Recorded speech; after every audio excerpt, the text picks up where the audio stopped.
Маленькие детали, но красивый итог. Каждый узор передает свою историю, и в каждом своя изюминка. Мастерица Нияра Меметова создает шедевры из войлока, а вот ее первая работа – грелка или колпак для чайника, который помогает напитку оставаться долгое время горячим.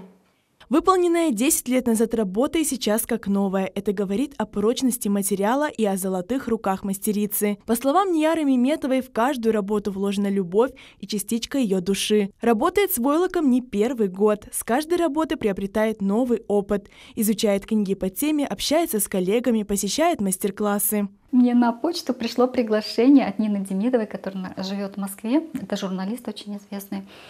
Она приглашала на свои первые онлайн-курсы. «Основы мастерства» они назывались. Потом вторая часть — это нуна-войлок, это шерсть с войлоком, ткань с войлоком соединяется. И третий курс у нас был по выкройкам. Выкройкам именно для войлока. И вот все эти 3 курса я с удовольствием прошла.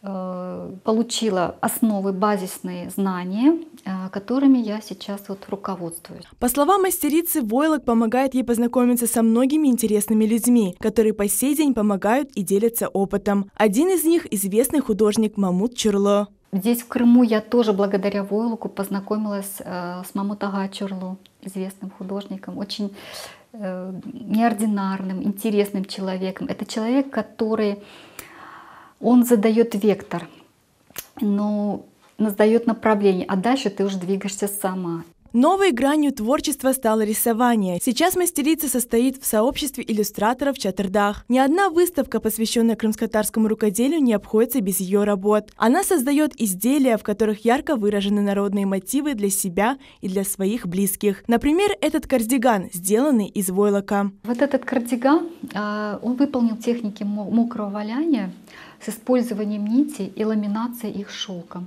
В основе вискоза, а между ними проложена шерсть. Спинка этого кардигана выполнена в технике витражной техники с градиентным переходом цвета, что делает его такое более глубокое видение.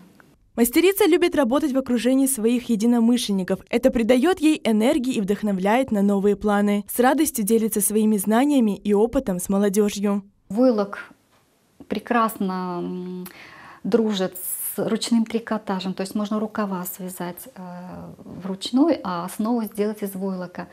На войлок хорошо ложится любая вышивка, будь то золотая нить, золотое шитье, будь то вышивка мулины в разных техниках. Аппликация прекрасно тоже внедряется в войлок. В общем, я хочу сказать, что войлок — это материал будущего. Это самый креативный вид рукоделия, хотя он самый древний. Ажурные браслеты, тапочки, пальто, бижутерия, платье, башлах, кардиган, килимы и многое другое. Из войлока можно сделать все, что пожелает душа. Войлок изменил меня, мой характер, мое мировоззрение. То есть харизматичность войлока, она мне тоже передается. И я в своих изделиях вкладываю это позитивное свое направление, свою душу.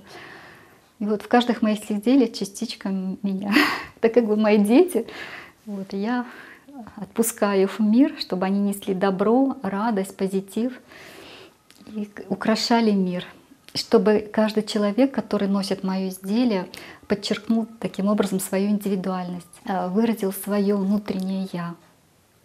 Это одна из моих целей. Любовь к своему народу отражена в работах. Крымско-татарский орнамент является неотъемлемой частью изделий. Тем самым мастерица бережно хранит и продолжает развивать все то, что передали нам наши предки. Эльвина Баталова, Аким Бекиров, телеканал Миллет.